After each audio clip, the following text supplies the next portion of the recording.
muri kano kanya uzinge Bibiliya yawe turabane mu maso. Gomba kuvuga kuri iri jambo n'indanzi y'amajambo hanyene twasomye, Abisirayeli bihanye. Haleluya. Bihanye, Imana ibazanira intsinzi.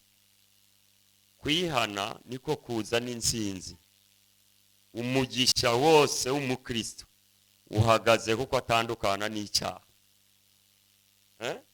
Ibindi bisigaye n'amateatre n'inkinamico, ibi bya pokeya n'ibindi bongo, Imana ibyayo birunze biharuye. Ubimenye ubyumve neza, iby'Imana birunze biharuye. Ntipfa gutanga gutyo gusa, oya, hari igisabwa kugira ngo Imana itugirire neza. Hano Abafilisitiya bavugwa uyu munsi turiko turanigana nabo, ubukene bukuri imbere n'Umufilisitiya akomeye. Ayo madeni ufitiye abantu n'Umufilisitiya akomeye. Iyo ngwara ugendana bakubwira ngo ntikira, uwo n'Umufilisitiya. Ariko niwihana haracyari ibyizigiro yuko Imana yo kugirira neza. Bwana asifiwe sana. Kwihana neza niko kuzana intsinzi. Samweli, iyo usomye Bibiliya ijambo ry'Imana, Abisirayeli turiko turajana agashengero, abari hano duhe Yesu icyubahiro, abatashe muvuge amina. Ntibashobora kuburamo. Arabicaye hano batashe bariko barakaranga ikarashwana n'umukozi, amafiriti yazigije kandi yicaye. Ariko ndakwinginga ngo mwema gushoboze ugarukana ibyiyumviro hano, kuko waje gusenga. Wowe ari ubuhombe bukomeye kwicara hano ugataha uko waje. Abisirayeli, ijambo ry'Imana ritwereka neza yuko ari ubwoko Imana yari yarahisemwo, irabatoranya, ibasezeranira isezerano rikomeye. Yavuga ngo nimwitondere ibyagezwe byanje, nanje nzobagira ihanga rikomeye, ku buryo ayandi mahanga atazobahangara. Haleluya. Bwana asifiwe.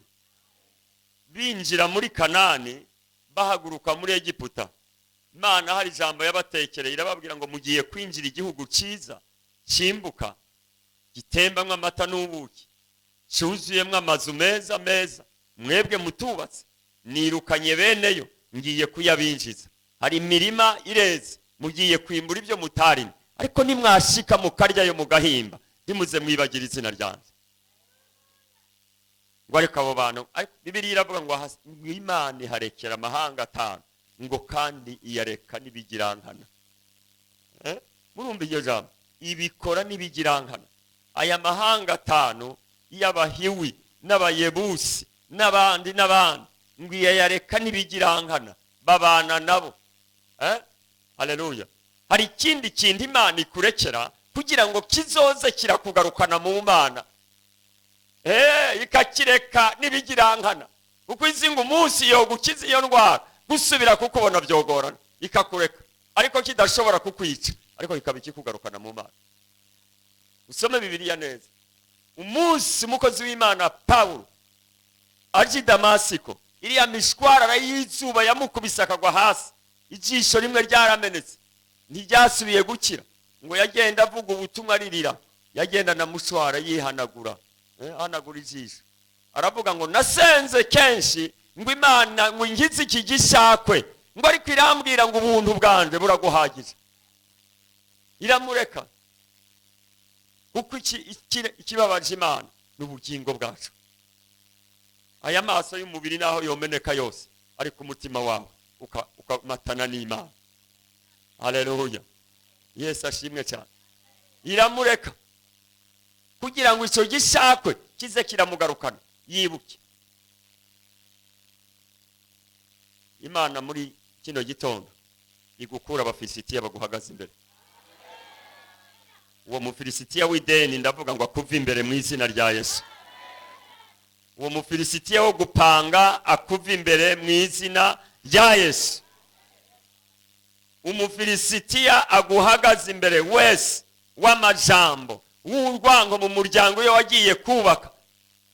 Umufilisitiya ariko aragusamburira urugo, uraramuhagaze n'umugabo muri ko muraryana, ndategetse mu izina rya Yesu uwo mufilisitiya ave mu ngo zacu onoto Jésus-Christ. Turasenga uyu munsi twirukana abafilisitiya. Hari abantu bafise abafilisitiya mu miryango, mu bana abafilisitiya barashinzeho imitsi, ariko uyu munsi turabakubita tubomora. Namba tufatikanije hamwe umbugire ngo amina cyane.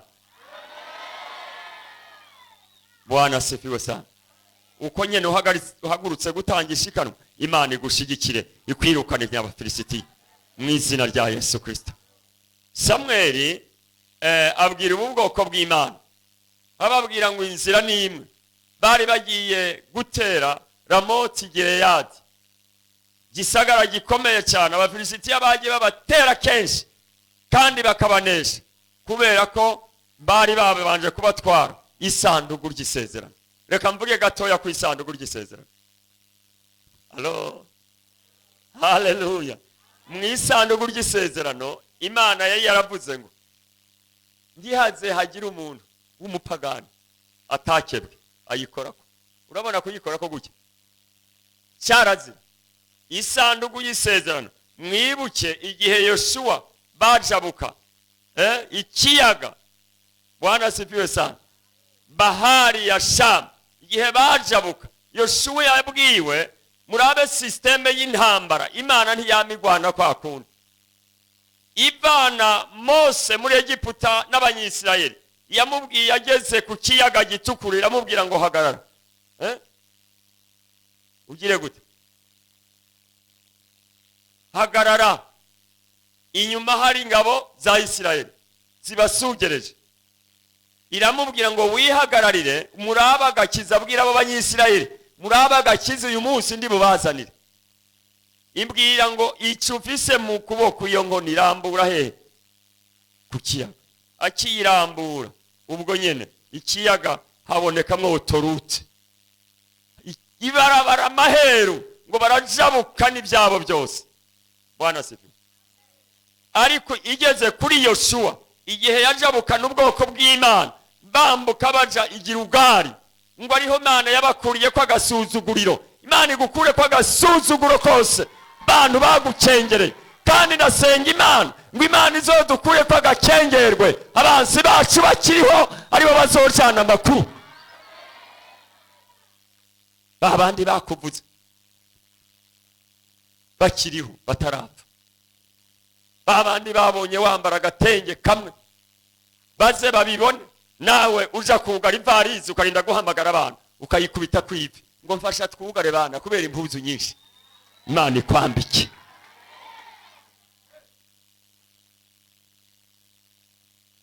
Ibwira Yoshua ngo bwira abo bahereze bateruye isanduku ry'Imana, bitangira imbere, batanguza ibirenge byabo hehe? Mu kiyaga. Ngo bagishiramo ibirenge, uko bamanuka niko ikiyaga cyagenda cigaburamwe gitanga inzira kibabisa. Haleluya. Ibyo bibazo bikubise mu izina rya Yesu. Oya, ndavuze ngo umufilisitiya ari imbere yawe akuva imbere mu izina rya Yesu Kristo. Bwana sifiwe sana. Imana nyene amahoro yiteguye kudutabara, ariko muri uko gutabarwa hari iki dusaba. Amen. Samweli abagira inama, arababwira ngo icyambere mwihane, ikigira kabiri turatanga n'ikimaze. Ngo bamaze kwihana, akarongo ka 10 kavuze ngo akiri kwaratanga ikimaze, ataraheza kugitanga, ngo yafashe umwana w'umwagazi w'intama, ngo akiri karosi ikimaze. Yesu nashimwe. Ataraheza kugitanga, ngo uhora haca arisidukira, ngo aturagarira hejuru y'Abafilisitiya, ngo hasa n'inkuba imituragaro ngo no gutigita ku isi, ngo abafilisitiya bagira ubwoba, bariruka intambara itaratangura, kuko nyene intambara yari amaze kuyifata mu kuboko. Bwira uwo mwicaranye ngo intambara niyuhoraho, ntutinye, hari Imana twakurikiye, kandi iyo Mana yiteguye kudutabara. Ariko icyo dusabwa ni ukwihana. Kwihana neza rero nibyo bituma Imana ibona mu mutima imurika, ikavuga ngo uyu yamara amajiyo, iby'ibyaha yabisezereye, mwemu w'Imana agacaza kuko aza gutabara. Mwemu ntaza hari imyanda, oya azaho ijambo ryakubuye, hanyuma nawe akinjira akaza azanye ubushobozi bwo kuvuga ngo ibyahora bimbera inyungu byose sigaye niyumvira ko ari ishano kubw'ikibirengeye, kubera ijambo ry'Imana wakiriye. Tuzamure Yesu icubahiro. Sifa kwa Yesu, sifa kwa Yesu. Abisirayeli bihanye, Imana ibazanira intsinzi. Amen.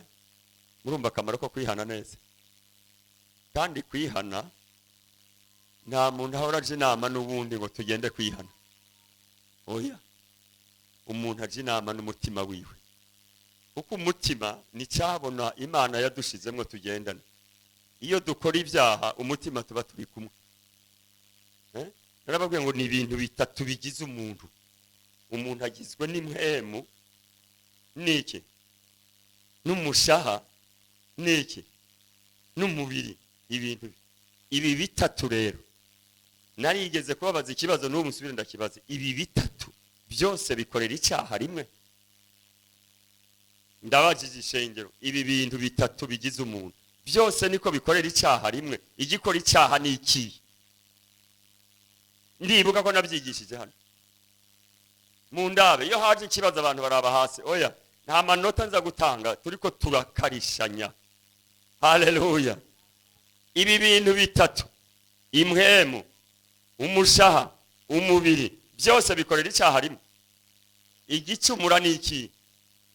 Umutima. Imana iguha umugisha, umukomera amashyi umubyeyi abitora. Umushaha. Amen. Mu gifaransa bavuga ngo l'âme qui pêche c'est celle qui mourra. Ubugingo bukora icyaha nibwo buzopfa. Ezekiyeli 18:4. Yesu ashimwe cyane.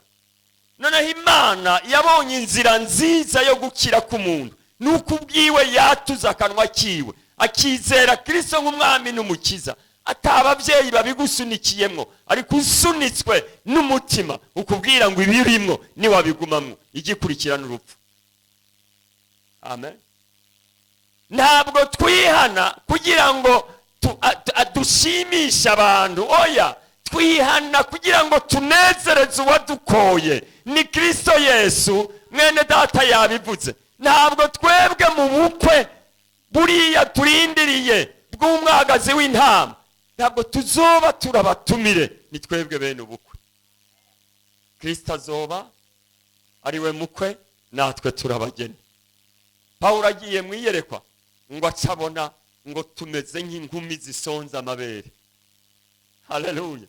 Oya pana nk'abagabo bafise ubwanwa, ngo tuzoba tumeze nk'inkumi zisonza amabere. Kristo niwe azoba ari umugabo. Haleluya. Imana iziguhe kugira iherezo ryiza, tuzohurire mu bwami bwo mu ijuru, nicyo gihugu cyabera, aho niho twiteze umukiza, tuzoruhuka imiriho yose yo mu isi. Ababyumvise mumvugira ngo amina. Imana nyene amahoro igutaba. Wanasifiwe. Kwihana rero nicyo kintu cya mbere Imana yabonye gishobora kuzana imigenderanire myiza hagati y'umuntu n'Imana yiwe. Icyo gituma ubona Satani ahagaze cyane ku ngo. Urabona urugo rugereranywa n'ishengero. Mu rugo rugizwe n'abantu bangahe? Batatu, umugabo, umugore n'abana. Ishengero rigizwe n'ubutatu. Nicyo gituma ubona mu rugo iyo ijambo imbabazi iyo ribuze hagati y'umugore n'umugabo, hagati y'abana n'ababyeyi, iryo jambo rikabura mu rugo, ubwo rugo iyo urugezemo urabimenya kuko usanga Imana yarimutse. Ugasanga umwana w'imfura niwe shefu. yakubita se ntavuga, mutama ntavuga. Ingorane rero abagore baca bagira nimba baca usanga mutama avuga ngo ni nyina yamwoheje, bica bigwa kuri nyina, akibagira yuko iyo atari Imana itwubakiye ibyo twubaka byose biba ubusa. ariko iyo urugo rurimo Imana umugore aravuga ngo nakosheje mugabo wanjye mbabari. ariko iyo Imana itahari umugore yinjira avuga ngo agateka kazi na mugore. Wibaze rero kumwe se yatunze mama wawe niko ugomba kumfata, byarahindutse? Oya, nta cyahindutse kiriho gishasha, byose byamyeho, nta gishasha kiriko kiraba. Bibiliya ijambo ry'Imana, amen, niryo ryavuze ngo umugabo n'umutwe nk'uko Kristo ari we mutwe. Ishengero byose Kristo atabereye umutwe ntiryiteze ubwami bw'Imana. Ndakurahiye ntirishobora kuzoragwa iby'ubwami bw'ijuru. Ni kimwe n'umugore ahaza umugabo, ntushobora kuzoragwa ijuru naho isi yofatana n'ijuru. kandi murimo hariho abagore hano bagasusa ntumbabeye, kandi hano muguma mugora abakozi b'Imana. Ndabira mukozi b'Imana ubibona gute? Ibyo utazi ni biki? Ibyo utazi ni biki? Tubikubwira. Inzira yo gukira no kubona umugisha ni imwe, yitwa kwihana. Kandi kwihana ni umuntu n'umutima wiwe. Amen. Iyo twihanye birugurura umugisha. Amen. Matayo 9 umurongo wa mbere cyangwa indanzi y'amajambo aho bitangurira, ubona Yesu bamuzaniye ikimuga, bakikizana kimubona, yamubwiye ijambo rivuga ngo ibyaha byawe urabihariwe. Amen.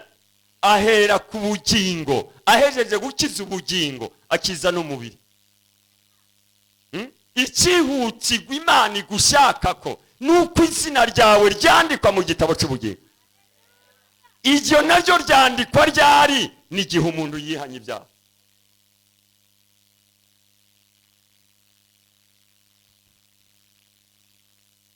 Kuko birababaje kwama turiko turabatura kumugisha, ugasanga watura umugisha ku muntu atarihana. Ni nko gufata amazi usuka kwibuye cyangwa ku mugongo w'imbata. Bene iyo mugisha ndufata ikizana umugisha, umugozi ukwega umugisha witwa kwihana. Amen. Turiko turajana, ukaba ushaka ko urugo rugira amahoro, wimenyereze kwihana no gusaba imbabazi umugabo wawe. Nawe mugabo wimenyereze ikosa ryose nirikosorwa n'irindi kosa, oyikosa rikosorwa no kwihana. Inzira yo gukira kurugo n'ishengero n'abari mu ishengero yitwa imbabazi, kwihana. Yumvise abagabo batihana b'abarundi bavuga ngo umuntu w'umugabo ngo aca gusaba umugore imbabazi. Ngaho data ngo yoba yambonye, nawe utitega amahoro. Nimba hari ikintu kibi nukubana n'umuntu umutuntuza, umubuza amahoro, kandi umuntu muzobana ubuzima bwawe bwose. Uguma umukorera amakosa abika muri ntibate, abika agateba kagira ibikomere mu mutima. Bene uyo muntu iyo yirevorse, iyo afashe ingingo ziba mbi. Kubera iki? Yarabuze hasuka ibyo bintu bimurimwo, umuntu yomuhumuriza. Nice gituma ubona uyu munsi Satani yahagurukije isi yose ibintu byitwa iterambere ry'abakegezi. Itariki 8 z'ukwa 3 bimaze kwandikwa no kuri kalendari. Iyo zigeze muraza abagabo kurya musonga, Mana ishimwe kuri wanje wa mudayimoni yakinjire mu izina rya Yesu ndamwiruka. Ngo uragura impuzu yanditse ko itariki 8 z'ukwezi kwa 3. Abagabo nasanze hari uruhagarara ahantu hamwe, kandi uwo mama kiongozi yaraje umugabo kurya musongo ngo agura impuzu ya Louis Mars yanditse ko itariki 8. murabona agateka kazina muri ibi bintu abantu bita agateka kazina muntu hari ikintu cinyegejwemo. Nicyo gituma ubona n'abagabo bakora amahano bagoka ku bandi n'abagateka bagaragashaka, abagore nuko bahemuka ku bandi, sinovuga ngo barongorana, abo bose bakeneye iki? Agateka. Muri kari iyo jambo nyene rinyegejwemo irindi, rinyegejwemo ikindi kintu gikomeye. Imana idutabare cyane. Nicyo gituma ubona byinjiye no mu ishengero ngo kandi byitwa iterambere na demokarasi. Mu ishengero ni haba demokarasi, haba teokrasi. Bwana sifi. Yesu ashimwe cyane. Ishengero ry'Imana ritandukanye cyane n'isi. Amen. Kubera ko isi iyiri kiraja irondera ishengero. Ibi byose mubona bihuhuta ngo corona ngo ibiki, ni umugeni wa Kristo ariko ararondera. Ariko abari muri Kristo Yesu ibanga turyamanye ni rimwe. Tuzi ko inzira ari imwe yo kubona Kristo, nuko duca bugufi tukezwa, tukihana ibyaha byacu n'iby'abarundi bene wacu, kugira ngo n'igihugu duherereyemo nacyo kivyungukiremo. Yesu nashimwe. Bwana asifiwe sana. Hano bari bagiye gutera igisagara, imbere yuko bagitera babanza kwihana, barihana. Narakubwiye ngo abantu iyo baje kugumuka baraje inama zigakoko, ariko nta muntu babo nyene bagumutse bari bakwiye kuja inama yo kwihana, ariko nta nari muzobibona. Haleluya. Habaye kwihana, bahejeje umukozi w'Imana w'umuvugisha Samuel abatangira ikimazi. Ikimazi barabitwigishije hano, kiravuga. Ikimazi kiratuvugira twebwe tutahari. Ikimazi kikaje imbere y'Imana kikavuga. Haleluya. Icete Paulo yandikiye Abaroma 12, dusomere umurongo wa mbere n'uwa kabiri twumva ingene havuga. Paulo nawe yabivuze, avuga ku bijanye n'ikimazi. Yesu nashimwe.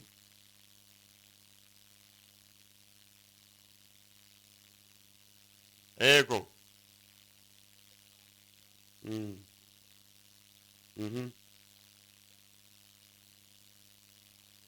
Umutangi iki?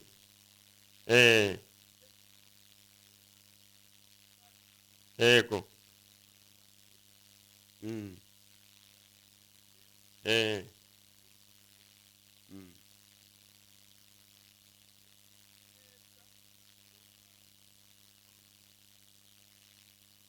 Amen. Garuka muri Zaburi 51 n'akarongo ka 12, 11 na 12, usome na 10 na gushika 14. Zaburi 51.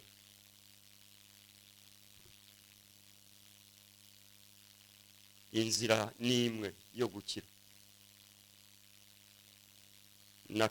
na rimwe abariho hera. Unkomorera umunezero w'agakiza kawe.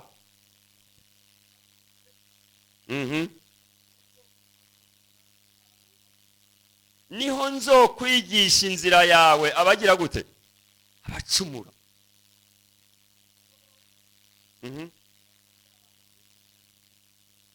Abanyabyaha bagire gute?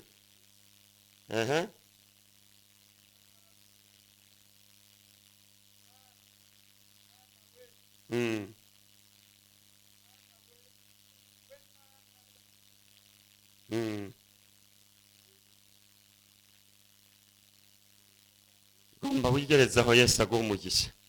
Igiswahili haravuga ngo usinitenge na uso wako wala roho yako mtakatifu,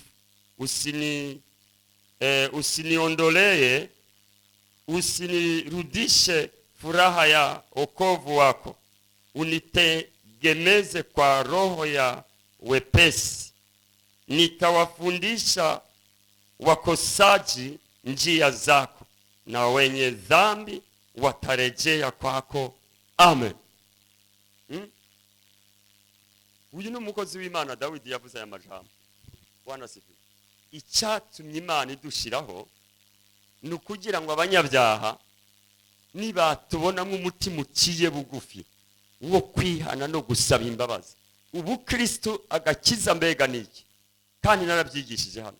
Ndavuga ngo agakiza niki? Akamaro. Hariho agakiza hakaba n'akamaro k'agakiza.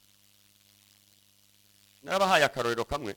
Mwunamuke mu ndaba. Narabahaye akarorero kamwe ndababwira ngo umwishure umwana barabaje